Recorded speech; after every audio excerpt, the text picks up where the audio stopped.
Hello guys, কি অবস্থা সবার? আশা করি সবাই ভালো আছো।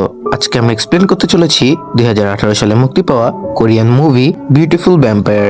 মুভির নাম শুনেই তোমরা বুঝতে পারছো আজকে আমরা ভ্যাম্পায়ার মুভি এক্সপ্লেন করতে চলেছি, যেখানে একটা ভ্যাম্পায়ার সাধারণ ছেলেকে ভালোবেসে ফেলে। তোমরা যারা চ্যানেলে নতুন তারা অবশ্যই সাবস্ক্রাইব করে পাশে থেকো।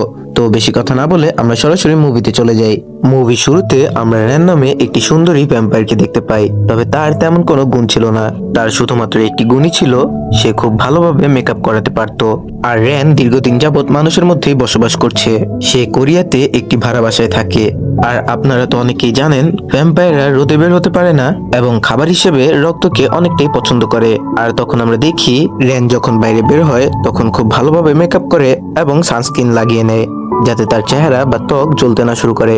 আর যার জন্য র্যান সূর্যের আলো থেকে তার ত্বক সবসময় ঢেকে রাখে। আর তখন আমরা দেখি র্যান তার একটি পরিচিত দোকানে যায়, এবং ভ্যাম্পায়াররা যেহেতু রক্ত পছন্দ করে এবং এখন মানুষের রক্ত পাওয়া তেমন একটা পসিবল না, যার জন্য সে সেখান থেকে পশুর রক্ত কিনে। আর দোকানদারের সাথে কথাবার্তায় আমরা বুঝতে পারি তাদের দুজনের মধ্যে অনেক ভালো সম্পর্ক। এমনকি সেই দোকানদারও একজন ভ্যাম্পায়ার। আর তারপর র্যান যখন বাসায় ফিরে আসে তখন এই বাড়ির মালিক র্যানের কাছে বাড়ি ভাড়া বাড়িয়ে দেয়, যার শুনে র্যান চিন্তিত হয়ে পড়ে। আর যার জন্য সে রাস্তায় দাঁড়িয়ে সে যেহেতু মানুষদের মেকআপ করায় তার মধ্যে একটি অফার দেয় যে এখন যারা মেকআপ করাবে তাদেরকে 50% ছাড় দেওয়া হবে। তবে তখন আমরা দেখি তাতেও তার তেমন কোনো লাভ হচ্ছে না। আর র্যান যখন হতাশ হয়ে বাসায় ফিরছিল তখন সে এই গল্পের নায়ক নিয়নের সাথে ধাক্কা খায়। আর র্যান যেহেতু একজন ভ্যাম্পায়ার তাই নিয়নের রক্তের ঘ্রাণ তাকে আকর্ষিত করে। আর তারপর থেকে তার কথাই ভাবতে থাকে। আর তারপরের দিন সকালে আমরা দেখি নিয়ন র্যানের কাছে যায় তার চুল কাটানোর জন্য।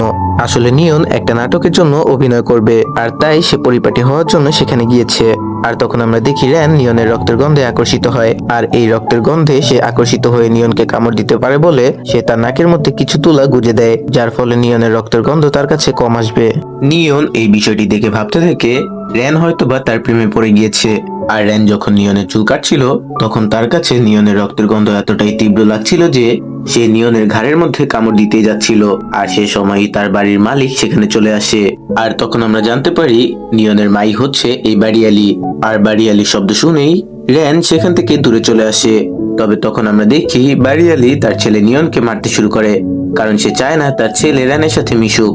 আর তখন নিয়ন সেখান থেকে চলে যায় এবং বাড়ির মালিক তখন র্যানকে বলে তুমি আর কখনোই আমার ছেলের কাছাকাছি আসবে না, এমনকি তার যদি চুল কাটাও লাগে তাও তুমি কোনো কাজ করবে না। আর তখন র্যান বলে আপনি যেহেতু বাড়ির ভাড়া বাড়িয়ে দিয়েছেন যার জন্য আমাকে তো এসব কাজ করতেই হবে।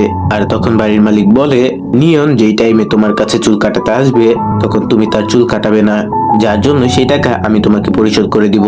আর যার জন্য ন্যান রাজি হয়ে যায়। আর নিয়ন সন্ধ্যায় তার অডিশন শেষ করে ন্যানের কাছে আসে। আর সে সময় সে বলতে শুরু করে আমি জানি তুমি আমাকে পছন্দ করো, আর এই কথা লুকিয়ে আর কোনো লাভ নেই। মানে সে নিজে নিজে সবকিছু ধরে নিয়েছে। আর র্যান তখন সেখান থেকে চলে যেতে নেয়। তবে তখন আমরা দেখি নিয়ন তাকে ধরে কিস করতে যায়। আর র্যান প্রথমে সাড়া দিলেও পরবর্তীতে নিয়নকে দূরে ঠেলে দেয় আর বলতে শুরু করে তোমার মাকে আমি প্রমিস করেছি আমি তোমার সাথে মিশবো না। আর তারপর আমরা দেখি র্যান তার রুমের মধ্যে চলে যায়। তবে তখনই নিয়ন দরজার মধ্যে টোকা দিতে থাকে আর বলে প্লিজ আমাকে ঘরে আসতে দাও, না হয় আমার মা এসে আমাকে ধরে ফেলবে।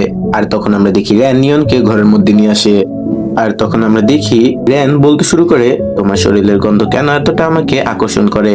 আর র্যান তখন একটি নাম উচ্চারণ করে যার নামটি ছিল তুমি কি জিন ই, মানে সে হয়তো বা জিন ই নামে কাউকে ভালোবাসতো। তবে নিয়ন যখন কিছু বলতে যাবে তখনই সেখানে নিয়নের মা চলে আসে। আর যার জন্য আমরা দেখি র্যান তখন নিয়নকে আলমারির ভিতর দিয়ে একটি সিক্রেট রুমের মধ্যে লুকিয়ে ফেলে। আর নিয়নের মা এতক্ষণ ডাকার পরেও যেহেতু কেউ দরজা খুলছিল না, যার জন্য সে এক্সট্রা চাবি দিয়ে ঘরের মধ্যে ঢোকার পরে কাউকেই দেখতে পায় না এবং সেখান থেকে বের হয়ে আসে। আর তারপরের দিন নিয়ন র্যানের কাছে আসে এবং গতকাল যেহেতু তাকে তার মায়ের হাত থেকে বাঁচিয়েছে যার জন্য সে তাকে ধন্যবাদ জানায়। আর তখন আমরা জানতে পারি নিয়নের অডিশনের জন্য রক্ত পরীক্ষা করা লাগবে, আর যার জন্য র্যানকে তার সাথে যেতে বলে। আর তারপর আমরা তাদের দুজনকে হসপিটালে দেখতে পাই। আর নিয়নের রক্ত যখন পরীক্ষা করা হচ্ছিল তখন র্যান সেই রক্তের প্রতি আরো আকর্ষণ বোধ করতে থাকে, যার জন্য সে নার্সকে বলে নিয়নের শরীর থেকে কিছুটা রক্ত আলাদা করে রাখতে। তবে নার্স বলে এটা তো সম্ভব নয়। আর নিয়ন র্যানের এমন কথা শুনে সে ভাবতে থাকে র্যান হয়তোবা মানসিক ভাবে ডিপ্রেসড, যার জন্য সে র্যানকে ডাক্তারের কাছে নিয়ে যেতে চায়। তবে র্যান তখন রাজি হয় না। আর তারপর আমরা দেখি তারা যখন হসপিটাল থেকে বের হয় তখন নিয়ন বলে তুমি কি শিওর তুমি ঠিক আছো? আর র্যান তখন বলে হ্যাঁ আমি ঠিক আছি। আর র্যান তখন সেখান থেকে চলে যায়। নিয়ন তখন ভাবতে থাকে র্যান এমনটা কেন করছে, আর অন্যদিকে আমরা দেখি নিয়নের মা গোপনে রেনের ঘরে যায় আর সেখানে গিয়ে রেনের সবকিছু দেখতে শুরু করে এবং একসময় সে রেনের পরিচয়পত্র খুঁজে পায়। সেখানে সে দেখতে পায় রেনের জন্মসাল আরো 500 বছর পূর্বের। আর সে তখন ভাবতে থাকে এমনটা কিভাবে। আর তারপর সে যখন আরো খুঁজে তখন সে দেখতে পায় আলমারির ভিতর দিয়ে একটি গোপন রুম রয়েছে। আর সেখানে গিয়ে সে দেখতে পায় ফ্রিজের মধ্যে বয়মের ভিতরে রক্ত সংগ্রহ করা। আর তখন সে বুঝে যায় রেন একজন ভ্যাম্পায়ার। আর তারপরের দৃশ্যে আমরা দেখি নিয়ন অডিশন দিতে এসেছে আর তার সাথে সাথে রেনও সেখানে এসেছে। তবে নিয়নের অডিশন একদমই বাজে ছিল, যার জন্য রেন সেখান থেকে চলে আসতে নেয়। আর তখন নিয়ন বলতে শুরু করে, আমার অভিনয় তোমার কাছে কেমন লাগলো? রেন তখন কিছুই বলে না। তখন নিয়ন আবারও বলতে শুরু করে, আচ্ছা বলো তো আমাকে কেমন চরিত্রে ভালো মানাবে, ভ্যাম্পায়ার চরিত্রে নাকি রোমান্টিক কোনো হিরো হিসেবে? আর তখন রেন বলে, তোমাকে ভ্যাম্পায়ার একদমই মানাবে না, তোমার ভ্যাম্পায়ারের রোল করার কোনো দরকার নেই। আর এভাবেই তারা বাসায় চলে আসে। আর তখন নিয়ন রেনকে জিন ইর বিষয়ে জিজ্ঞেস করে। রেন তখন বলতে শুরু করে, যখন আমি বিপদে ছিলাম বা কাউকে আমার খুব বেশি প্রয়োজন ছিল তখন সে আমার পাশে ছিল এবং সে একটা মেয়ে, এমনকি সে অনেক বেশি ট্যালেন্টেড ছিল। আর রেনের কথায় তখন আমরা বুঝতে পারি জিন ই হয়তোবা এখন আর পৃথিবীতে নেই। আর এই বিষয়টি নিয়ে রেন অনেক কষ্ট পেয়েছিল। আর তখন আমরা দেখি নিয়ন এই সুযোগের মধ্যেই রেনকে প্রপোজ করে দেয় আর রেনও এইবার রাজি হয়ে যায়। আর অন্যদিকে আমরা দেখি বাড়িয়ালি বুঝতে পেরে গিয়েছে রেন একজন ভ্যাম্পায়ার, তবে তার কাছে ভ্যাম্পায়ার অনেক পছন্দ, কারণ সে নিজেও চায় একজন ভ্যাম্পায়ার হতে, যার ফলে তার বয়স বাড়বে না।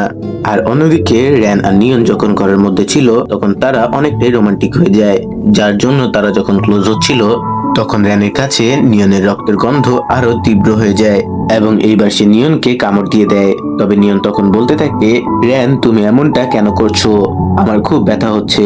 আর রেনের তখন মনে পড়ে যায় জিন ই নামে তার যে বান্ধবী ছিল তার গন্ধ এমনটাই ছিল আর সে জিন ই কে কামড় দেওয়ার ফলেই সে মারা গিয়েছিল, যার জন্য রেন নিয়নকে দ্রুত ছাড়িয়ে দেয়। তবে এই কামড়ের ফলে নিয়ন অজ্ঞান হয়ে যায় আর রেন তখন নিয়নকে কোলে করে দৌড়াতে শুরু করে। তবে রেন যেহেতু এবার মেকআপ বা সানস্ক্রিন লাগায়নি, যার জন্য সে রোদে আসার পরেই তার চেহারা জ্বলতে শুরু করে।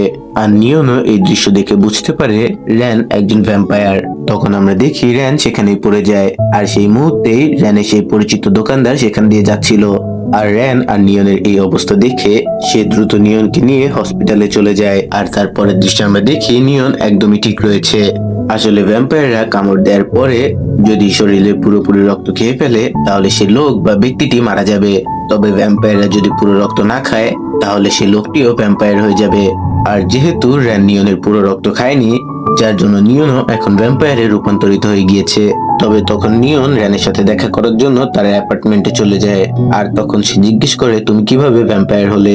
আর রেন তখন বলে, আমার যখন 19 বছর ছিল তখন আমি প্রথম ভ্যাম্পায়ার হয়ে যাই, এমনকি সেই সময়টা আরো 500 বছর পূর্বে ছিল, মানে আমার বয়স এখন 500 বছরেরও বেশি। আর তখনই সেখানে নিয়নের মা চলে আসে।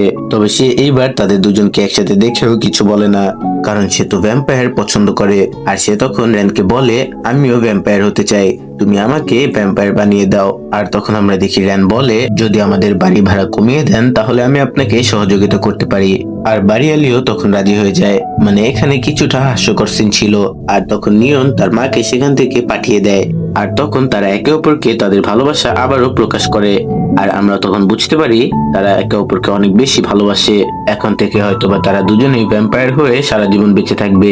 আর মুভি শেষ দৃশ্যে আমরা দেখি নিয়ন রেনের সেলুনের পোস্টার বিলি করছে। আর এখানেই এই মুভিটি শেষ হয়ে যায়। যদিও এটি একটি কোরিয়ান মুভি, তবে কাহিনীটি আমার কাছে তেমন একটা ভালো লাগেনি। তোমার কাছে এই মুভির কাহিনী কেমন লাগলো তা অবশ্যই কমেন্টে জানিও। আর চ্যানেলে নতুন হলে সাবস্ক্রাইব করে পাশে থেকো। ধন্যবাদ।